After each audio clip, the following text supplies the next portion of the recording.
Mm, Hello, am I audible? hello. Hi, we can hear you. Hi. Okay. Please Just let me know if video starts to freeze. I'll switch off my camera then. Okay.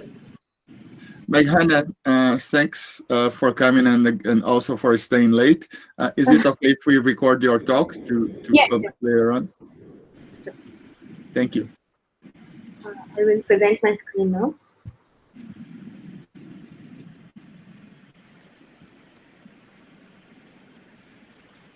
Is it visible?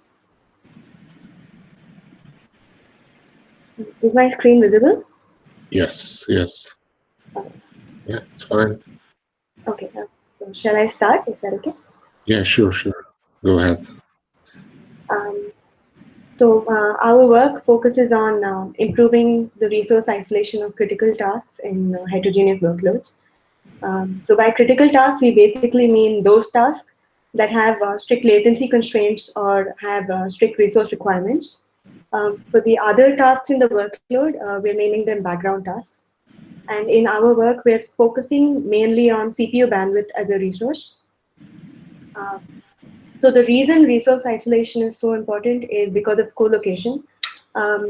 We co-locate tasks because to improve cluster utilization of resources in a cluster. So this co-location leads to two problems. The first is security, and the second is resource contention. A popular solution that has emerged today for both of these problems is containers. Now, containers use namespaces to address the security concerns, and they use C groups for implementing resource isolation and also as a method to allocate resources. So, since we're dealing only with CPU bandwidth, the features of C group that are relevant to us are quotas and shares. However, in our work, we've not used quotas because quotas are used to set an upper limit. And by setting an upper limit, we basically bring down the utilization of the CPU. So our work focuses mainly on shares.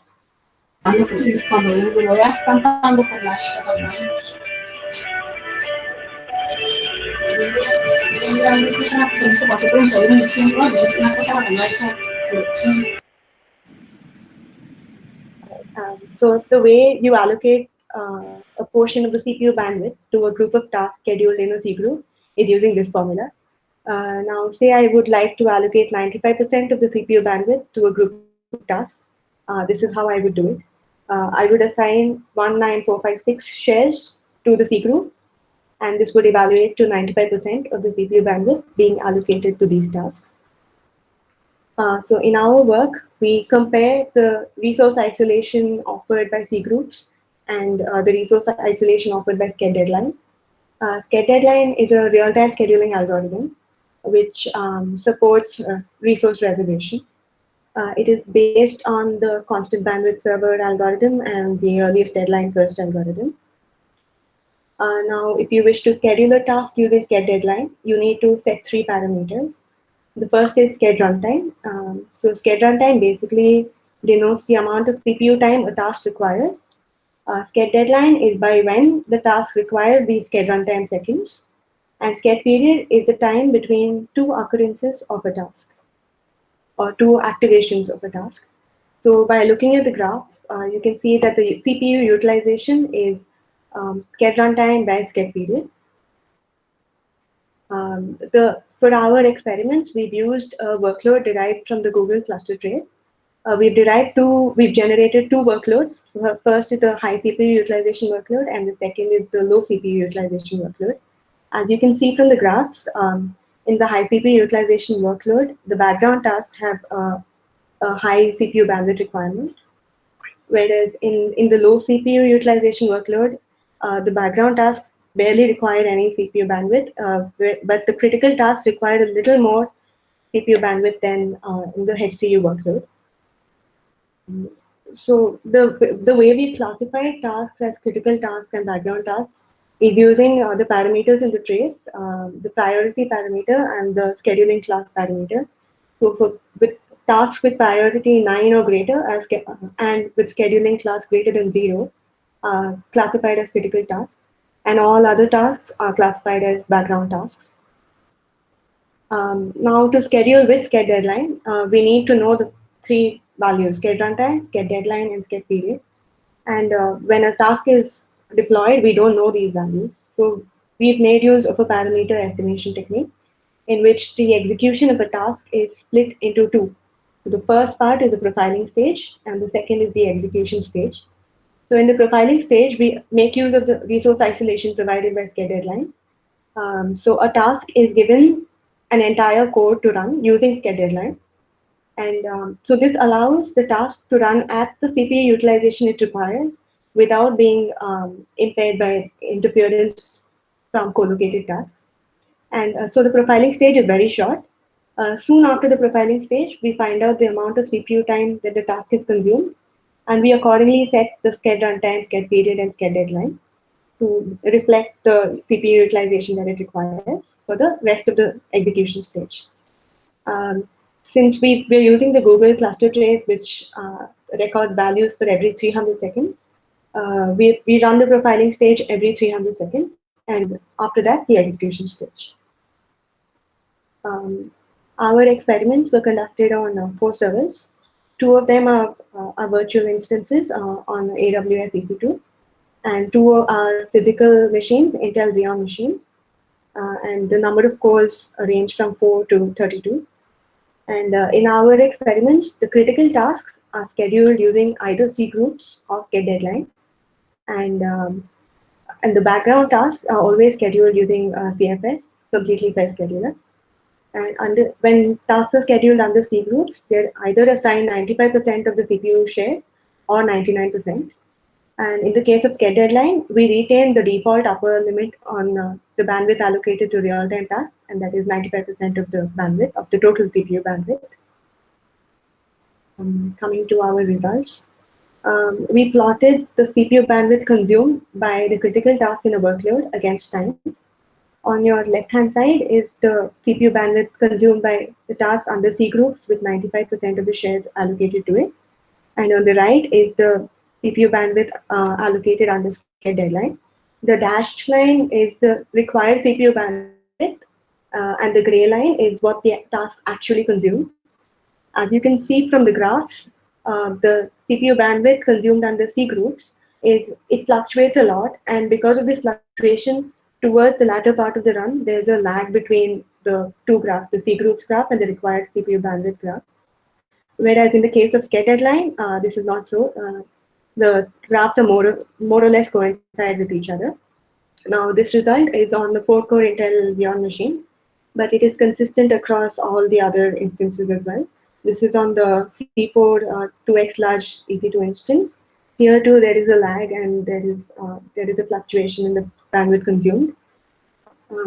This is the C5N X large EC2 instance, and this is the 32-core physical machine. So we've also run the critical task with in a C group with 99% of the CPU bandwidth.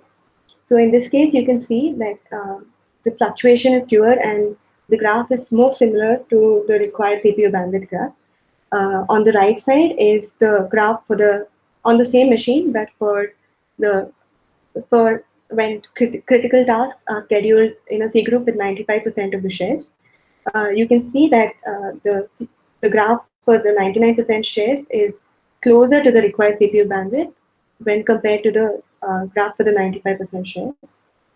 But when you compare it with the graph for sched deadline, it is still not as close to the required CPU bandwidth graph as the sched deadline graph is. I also talked about the low CPU utilization workload. So when we ran that, the critical tasks under C groups and sched deadline were able to consume more or less the same amount of CPU bandwidth. This is because the interference posed by the background task is much lower.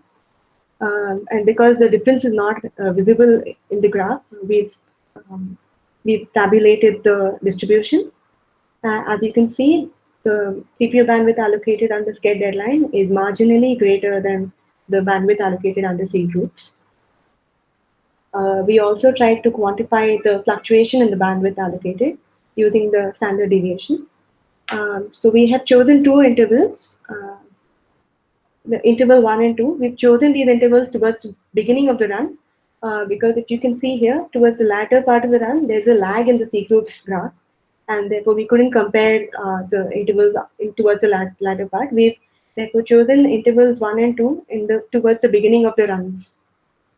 So if you look at the standard deviation across all four machines and for both the intervals, the standard deviation was much higher under C groups when compared to under scare deadline. We also measured the average delay in tasks, both background task and critical task. We also ran the workload using CFS, which does not provide resource isolation. We use that as a baseline or reference. An average delay was calculated as the delay in a task is calculated as the actual execution time of the task minus the execution time of the task according to the trace, and we found the average based on the number of tasks. So as you can see here, under C groups, the delay is much higher than under scare deadline. This is the 4-core machine and this is the 32-core machine. The results are similar for the EC2 instances as well. For C groups, the average delay is much higher than the average delay under scare deadline. We also measured the delay at the end of every 300 seconds. So we measured the lag in the task at the end of every 300 seconds, and we plotted it with the CPU utilization. So the primary axis plots the CPU utilization percentage, and the secondary axis the delay in the task. When I say CPU utilization, I mean the CPU utilization of the entire workload. And as you can see in the C groups graph, as the CPU utilization increases, the delay in the tasks also increases. But on the right side, there's the graph for the scare deadline. You can see also that the secondary axis, the scale is from 0 to 2, whereas in the C groups, case is from 0 to 40. You can see that the delay is between 0 and 0.6, irrespective of the load, or rather the CPU utilization of the system. Okay, so to conclude, our results prove that the resource isolation of the critical tasks under C groups was not as robust as the resource isolation provided under scare deadline. And as the CPU load varied, there were delays introduced in the critical task scheduled with C groups. And we could also see that the fluctuation of the CPU bandwidth allocated under C groups was far more than the fluctuation in the CPU bandwidth allocated with scare deadline. And the average delay under scare deadline was 3x to 40x smaller than under C groups. We therefore make a recommendation that execution environments for critical tasks be modified to use scare deadline as a resource allocation mechanism so that there is better resource isolation for critical tasks. Thank you. Any questions? Thank you. Thank you very much. Do we have some questions, please? We have a lot of time. Okay, so I will start. I will start. I didn't quite understand the figure on page 7.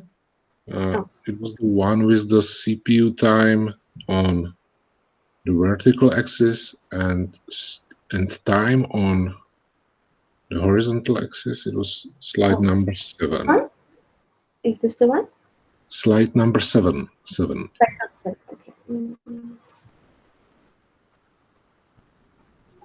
Yeah, this one. Yes. I didn't quite get it. Can you just explain the relation? So the CPU time across, so CPU time, by CPU time I mean the 4 seconds per second that is consumed by a task. So a task may not require the whole of a CPU code every second.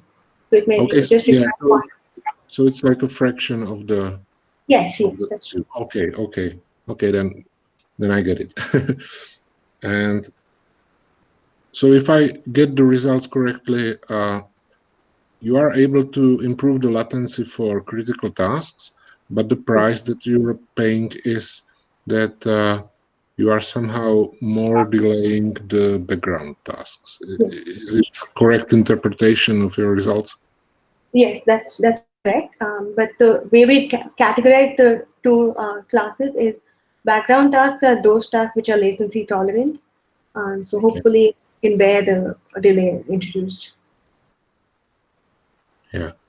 And it also seems that the utilization dropped by maybe a few percents or something like that. Yeah, that's true because deadline is a non-work conserving algorithm. That's true. Yeah. Okay, thank you. Do we have some more questions?